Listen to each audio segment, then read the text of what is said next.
We have John Perro coming in here who sits at, I would say, right at the intersection and at the forefront of many waves of the zeitgeist inside of our culture.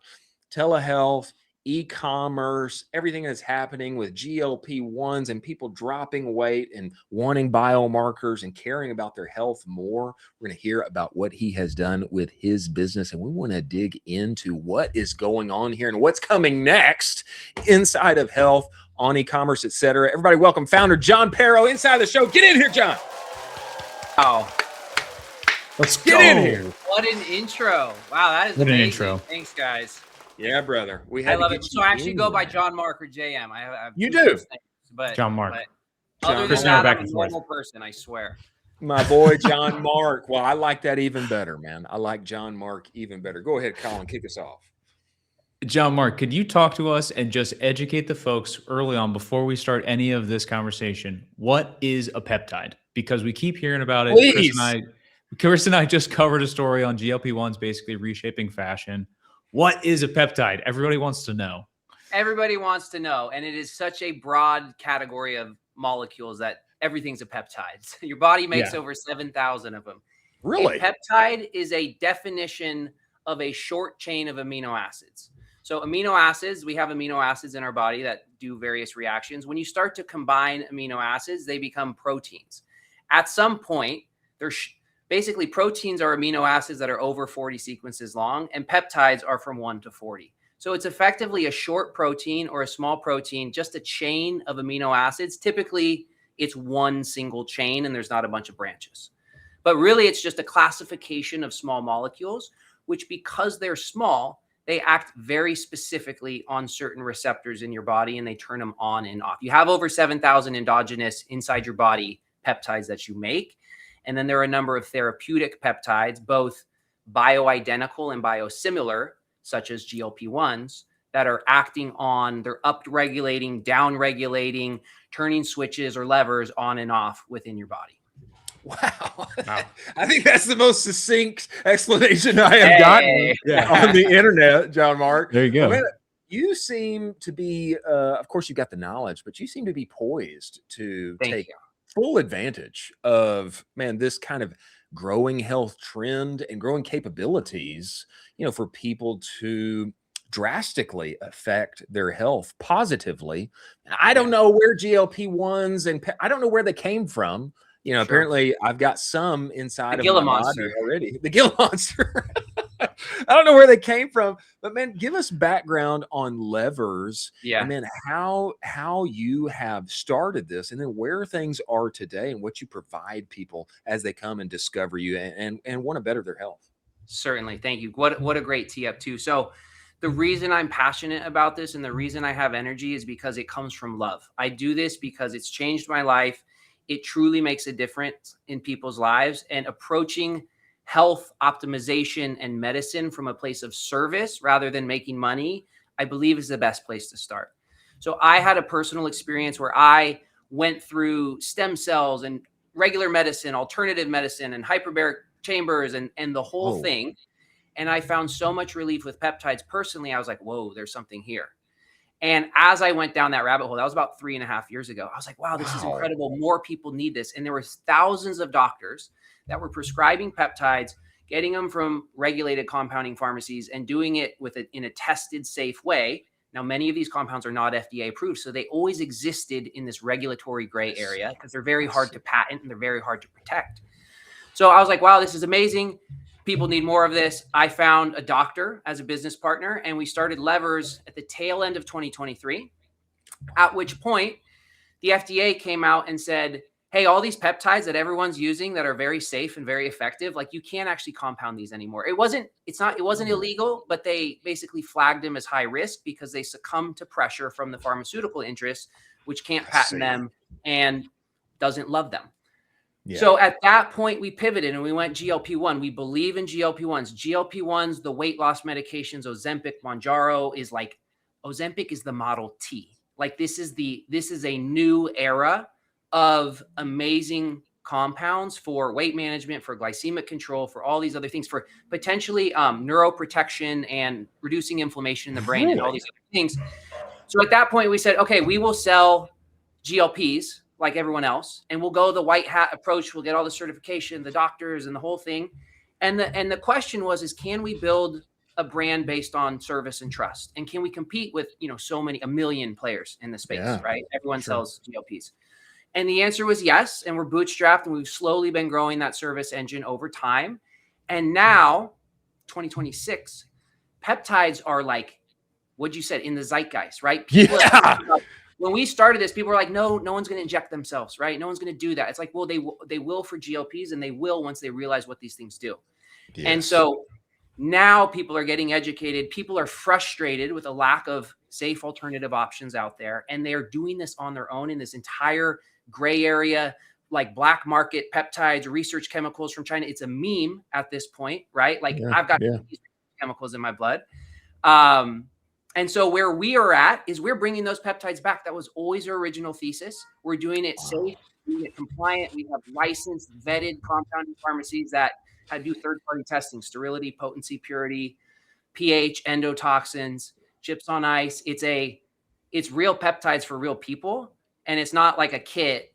And what we want to do is we want to make it a little more easy and accessible for people. So it's not, it's not a cure-all. It's not magic, but they're amazing compounds. So where we're at today is we do all the standard stuff. Actually, NAD, which is not a peptide. I just shot myself with so that's where the energy goes. You're wired then. You are, man. You are. I was filming an ad. NAD. What was I talking about? NAD? Oh, yeah. So we do that. NAD is actually our top sellers. It's one of my favorites. Nice. But we're bringing the other peptides back. You could book a free call with us now. We'll tell you all about them. It is a still very regulated and interesting environment. Hard to run ads for. I liken it to where CBD and THC were several years ago. It's legal. Hard to get payment processing, hard to get insurance, and all of those things. And then the way we approach it, which is I love this, is like we're on Shopify. I think we have more in common with e-commerce companies than healthcare companies because we focus on service. We focus on the experience. We focus on value. We're very competitive, right? And of course, we have the medical backing. Of course, we're building out the portals. We're launching comprehensive blood work this year. That will be a big piece of our offering that says, hey, you're doing all these things. Let's measure it. Let's put it on a dashboard. Let's track it over time. And then we're rolling out hormone therapies as well. And where we're at with medicine right now, it's just such an exciting time because all these other things are coming online soon. Gene therapy and clotho and all these things that I don't even fully understand and we don't really know about yet, but it's just such a cool time for medicine in general that Levers becomes the vehicle that's based on service, that's rooted in trust and safety for people to come get those things. Yeah, that's incredible. It is incredible. It's fun. I love it. I love it. What time? I'm so glad I stumbled into this. Me too, man. Can you talk a little bit about navigating kind of the e-commerce and Shopify? Because you're right, you have to market this similar to the way that the CBD folks do. How are you navigating that where you still have a business to run? You still have a business to scale. Chris and I are kind of from the old way of Shopify where it's just meta ads up and to the right, put more budget into meta ads. Okay, good. Keep going. New creative. Good. And it's a little, you have a lot more steps nuance to go over. Yeah. There's so much more nuance. You're also dealing with form sign up. Like talk us through all that. Yeah. So there's like advertising legality and then there's everything else. Okay. On the everything else side, you have patents, drug companies, Eli Lilly and Novo. They hate telehealth companies because we sell oftentimes compounded versions of their drugs, which is legal to do in certain situations that everybody takes advantage of. And they are trying to shut down. So there is a whole GLP are their own category of compliance and risk. The FDA, there's a new lawsuit. There's a new thing going on probably every week. And so that's an interesting space to be in. We really stand behind what we offer there and we are compliant. And so that's nice. Now we have to work with lawyers and really pay attention as what's going on there. Then you have the other drugs, the NAD, the peptides and some things like that, which are not FDA approved, nor are they patentable. So they kind of exist in a different space. It's a little more like prescription wellness, but they are very effective. You can't say a lot of things with advertising. All advertising is regulated by a company called LegitScript. LegitScript is the policeman of telehealth on the internet. I always hear rumor of who they're owned by, but basically without LegitScript, you can't get payment processing, and without payment processing, you really can't do anything. And so LegitScript, you kind of have to play by LegitScript's rules. They're tough. They're like the mafia. It's a pay to play situation. Your pharmacies have to be LegitScript certified. You have to be LegitScript certified. If you're even affiliated with a business they don't like, they'll shut you down. And so maintaining their compliance is one thing. And then there's this whole other like interesting space where pharmaceutical companies are very heavily regulated with what they sell online, right? And there's always disclaimers and all this stuff like that. And then telehealth companies, which exist in a funny structure legally, like we are a technology company, we don't practice medicine. So telehealth companies, and what we do is we contract doctors and doctors groups, and they practice medicine. And what that does is by removing yourself one step, it allows companies like Hims and Hers and us and these other people to advertise in ways that the drug companies can't. And that also creates attention, which the current administration is trying to shut down. You shouldn't be able to make claims, right? You shouldn't, this isn't, like I said, it's not magic. It's also not snake oil. So how do you approach that and not get shut down and not get in trouble? For the non-FDA approved stuff, there's less people coming after you for that because it's mostly the advertising platforms, because Novo Nordisk doesn't stand to lose money if I'm selling NAD. But if I'm selling GLP or semaglutide, they do. Yeah. And so they very heavily prosecute GLP companies. And again, there are legal ways to do that. It's always shifting. But yeah, so it's interesting, and we're always dealing with ad rejections, and there's clever work, there's agents, there's a whole ecosystem of people to support these types of businesses. We today are like, we haven't had to do any of that because we follow the rules, but there's always kind of like backup options. And a lot of people are doing like affiliate programs, influencers, which is also kind of illegal. Like you cannot incentivize a creator or a doctor to get paid based on the number of prescriptions they give. That's called a pill mill. That is like done ADHD. I believe their founder either went to jail or was heavily prosecuted for shelling out Adderall, a controlled substance. And basically playing too fast and loose with that.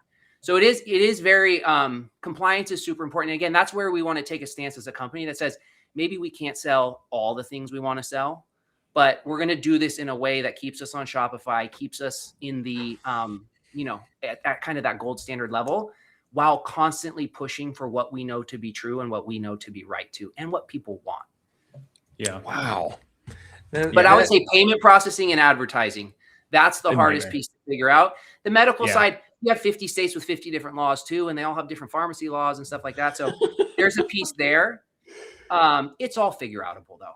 It's like, man, the fact that you are motivated and willing to figure it out, I think that's got to be a big part of your long-term success. I mean, the more you describe it, the more kind of knotted that situation seems, but I'm glad that you're doing it. I mean, like we've been saying, I mean, alternative forms of health or new developments around health and people finding real relief from chronic things that they've been experiencing are worthwhile, for people to invest in and to get their problems solved. Man, I think if I understand correctly, man, you guys are bootstrapped, and man, despite the difficulty of the the netted acquisition playbook, man, you guys are bootstrapped and you're growing like a weed from what it looks like on my end. There's a few we are. And it's never as fast as you want it to be. The other side of this too is a lot of healthcare companies, we're a dime a dozen, right? There's a million telehealth companies out there. A lot of them treat the back end, the medical, the compliance as a white labelable solution. They go with third-party entities that say, hey, we'll give you the doctors, we'll give you the pharmacies, just play by our rules. We give you this kind of blended rate. And telehealth companies effectively become marketing agencies. And that's the whole game they play. And then they go to affiliates, and if they're just playing a cat game, and how well can we do marketing? We've decided to own that whole stack. We contract our own doctors. We have our own PCs. We have our own clinical standards that we follow, which allows us to consolidate all data in one place. We don't have to like mix it. Ultimately, it's in service of a better service experience, because that's what happens is these companies like white label the whole thing and then it sucks for the customer. And so my thesis is, as a brand, how are we going to compete with all these smart people that are pouring into the space? It has to be on service and it has to be on brand. No one's building a brand. No one is wearing a hims and hers hat out there because they don't stand for anything.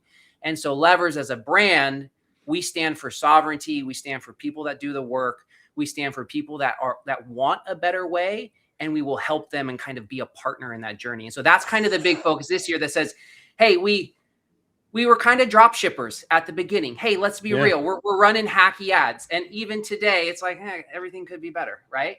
But now where we're going is, okay, let's actually build a brand. We're doing some live events here pretty soon.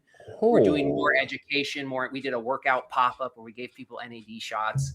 And that's fun for me on the brand side to like, oh, let's actually like grow up into a real company here. So we are bootstrapped. We're looking for some growth hires. We might raise. Oh man, tell us. I mean, tell us, because I have heard this. I think I saw a post about this. You are looking for a growth hire, right? We are, yeah. So head of growth, we have a few people in the pipe, really, really cool people in the pipeline right now. Possibly a marketing director to complement that person a little more on the brand and the experience side and on content, as well as an amazing clinical operator too. Someone who knows healthcare, who's in the weeds of that, but is also very technical. So we're developing our own patient portal, blood work, analysis, dashboards, and all that stuff. And again, those solutions you can bolt on and create this patchwork of a bad service experience, in my opinion. But the way we're doing it is we'd prefer to build that ourselves. And it's causing us to go a little slower. And maybe we raise this year. I've kind of kicked that around. I believe in this business, in this industry so much that I'm ready to personally guarantee a few $1 million of debt and just do it like an SBA. Just do it, baby. Wow. One of the really inspiring things, and you brought them up, so I'll bring it up again, is HIMSS. And if you're a data nerd, if you're a financial nerd, and you're poring over their P&L and looking into their customer LTV, spoiler alert for anyone listening, it is massive. It's significant. We're talking $1,100 to $1,500 for an e-commerce business to achieve a $1,100 to $1,500 LTV is basically, I don't know, Chris, that's a unicorn of a unicorn. Oh, for sure. Where now this is propped up from a, macro trend. And then you also have the financials behind it. I just see this business going up and to the right so much more, just because you have so much going behind you. It's absolutely incredible. I think something that you have highlighted several times here, John Mark, is that you have a service element that you're committed to, that you are involved in, that you guys refuse to outsource, that I think is only going to serve this extensive possible LTV, that it's only going to serve it more. And I think that's what people long for inside of the healthcare space, telehealth, et cetera. They want somebody that cares, and they want somebody that will listen and that will be involved at every step down the line and give them genuine advice, not just kind of run of the mill, just, take this, pop that, et cetera. But somebody that will listen to them and come up with unique solutions. Yes, try this, do that, et cetera. That to me really sets you apart from, what people are used to inside of the space. Is that fair? It's fair, and I think there's such a human element. I think every business is a service business at the end of the day, and people are coming to us for very unique and personal, either whether it's an acute problem or they just want to feel better. Those are very personal things that's touching every part of their life. Like, I think of health as the foundation of a good life, and so for people coming to us and spending a lot of money, they're going to want a good experience. And so I think focusing on that, my business hero is Howard Schultz, and he's just and Danny Meyer, and they're just so service focused. They're obsessed with people. It's that's why I love consumer so much. My background's engineering. I've never worked in consumer before. And I just love serving people. And I'm like, oh, this is it for me. And so I think focusing on that. And then there's also a fine line of, people are very unique, but then there's also like, personas and categories and things like that. And so striking the balance between a really high touch concierge experience and run of the mill, put everyone in a box and deliver you can't do the concierge for everyone because it's too expensive and this industry is so competitive. So you have to use tools like AI, you have to use chatbots and things like that, but layering in that mindset of service, layering in real people to actually like listen to people and hear their problems, I think is important. And how that scales will be interesting. Like we're pretty operationally efficient, but navigating that balance in an increasingly digital world, right? Yeah. Is really interesting, where people want to be treated like people. They want to be respected. Nobody wants to feel like a number. And we don't want anyone to feel that way. And so, I'm hoping, I think that's one of our theses, is that service and brand become like the experience matters. And then of course we're going to have to compete on price and marketing and everything else like everyone else. But I do think it's a big space. And I think everyone has fear of like the incumbents, right? Of hims and hers, of like, how do we compete with a vertically integrated pharmacy that, sells medicine for what we pay for it sometimes. And it's like, oh God. Now we do have really good prices, but it's an interesting space. And I really hope that continues to shine through as we grow. Well, I'm bullish. Go ahead, Cal. Yeah. I would love to nerd out about one specifically, because Chris and I have basically talked a lot about GLP-1s and their effects, their knock-on effects on the economy and everything. Could you dive into the clinical trials of retatrutide, which is a GLP-3, and compare that to what is going on with the GLP-1? And in my mind, I am thinking, once this thing goes into the wild, what is going to go on in America? It's so interesting. So Coachella is coming up in like 2 weeks. Yeah. Everyone at Coachella is going to be like way hotter this year. Like this is the summer of the hottest Coachella. This is peptide summer about to come up, and it's widening the gap. Wow. So if you were already hot and you're doing peptides, you're probably hotter. Wow. Let's go. Everyone's on the GLPs. I think of them it could be retatrutide. It could be one of the other 10 in development and in the pipeline. Sure. They're only getting better. Like I said, Ozempic was the first mass market. It was the Model T. Why? Yeah. Because it has a longer half-life. Ozempic's not the first GLP. GLPs have been around for decades, but the half-life was so short and they were very ineffective over time. And so Ozempic was the first one with staying power due to adherence, right? Because people could actually take it, and then the results were very good. Then, so that's semaglutide. Then tirzepatide came out. Ozempic, semaglutide work on one receptor, GLP-1, which regulates appetite, satiety, the rate at which your stomach empties into your small intestine. So it actually keeps you full for longer. It does have, it increases insulin secretion, which then lowers your blood sugar, because the insulin pushes the sugar into the cells.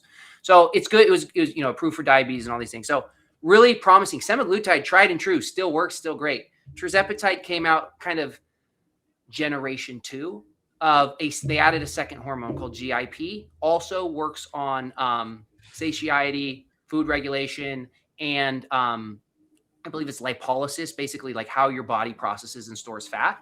So tirzepatide is about 50% more effective than semaglutide in the clinical data.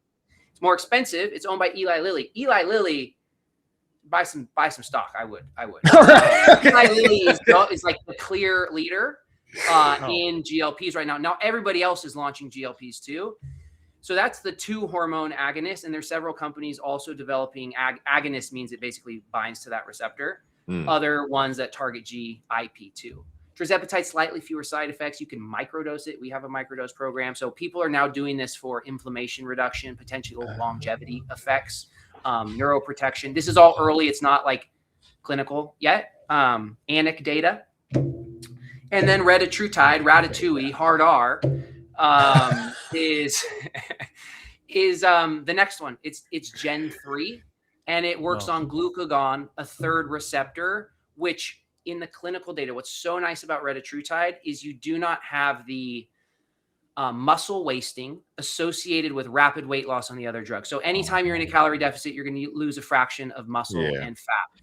And people criticize GLPs for people that, you're losing too much muscle and then you're going to gain back fat. And that's true if you're not eating protein and working out. But if you're doing it right, they're incredibly effective, any class of drugs. Now, retatrutide is the best at muscle preservation, and it's the most exciting clinically so far. But there's other ones coming too. There's oral ones. There's like again, this is a whole, I think we'll all be on GLPs at some point in our lives. I take a microdose of tirzepatide myself. I think tirzepatide is the current gold standard. We don't sell retatrutide because we follow the law, and retatrutide is not legal and won't be for a while. And then Eli Lilly is doing everything in their wheelhouse to protect that molecule, including adding extra little things, classifying it as a biologic so it can't be compounded. They're suing the FDA. They're suing. It's like they're so they lost some money. They made, I believe, $40 billion on tirzepatide last year, and increasing it. I think Q3 was like a 50% increase over Q2, and it's still going up. Man, and they lost about $1 billion of revenue to the compounding industry. And so like $1 billion out of 40, it's kind of a rounding error. But they're very sensitive to protect the new one, and they will prosecute anyone who sells it. So if you're going to do it, get it from somewhere that you trust. Because the other thing here is like the safety and the quality. There's so much of this just coming over the border. None of it's tested. Everyone says it's made in the USA. No, they get what's called API, active pharmaceutical ingredients, from overseas. They maybe test it for potency only. They bottle it here and they say manufactured in the USA. And that's how people do that. And then pharmacies are the only places by law that are required to test every single batch and do potency, sterility, all those things I mentioned. I see. On batches of 200. And so just the level of safety is a lot higher. Retatrutide is really exciting. I'd say tirzepatide might be a better option if you're looking for something a little more tried and true and safe and legal. Sure.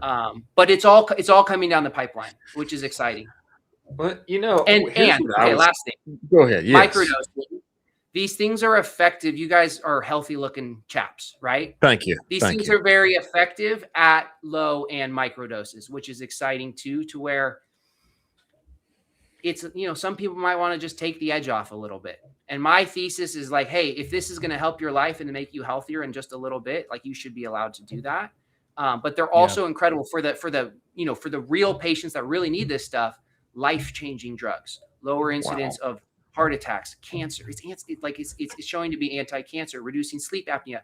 Women are getting pregnant that couldn't get pregnant before. It's targeting PCOS, which is a blood sugar and an insulin. Oh yeah. And like all these things where it's like people like to focus on.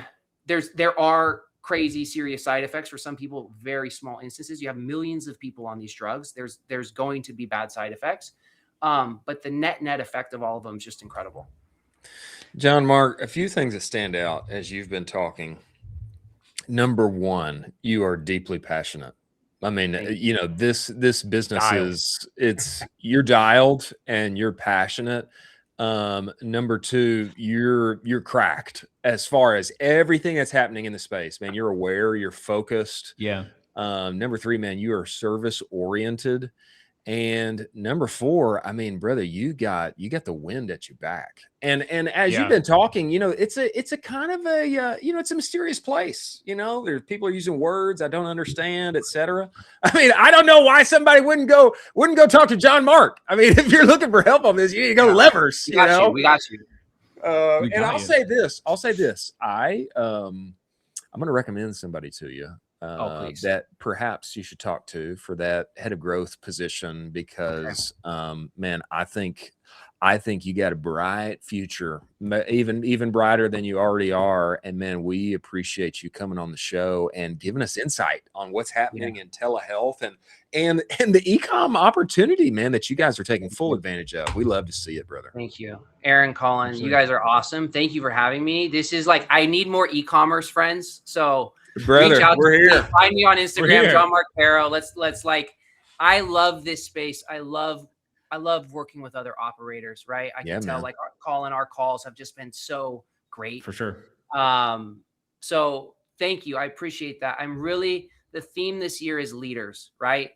my vision for this company is like this, with the right people around me. I want real like high agency operators and leaders that want to make this like 100x, 1000x. This we're in the perfect little pocket right now. And yeah. I guess my thing is like, I don't want to miss the wave that I've been preparing for. Right. So it's time to add fuel to the fire. It's time. Let's go. John Mark, we appreciate you joining. We look forward to having you back, brother. Thanks, guys. Great to see you.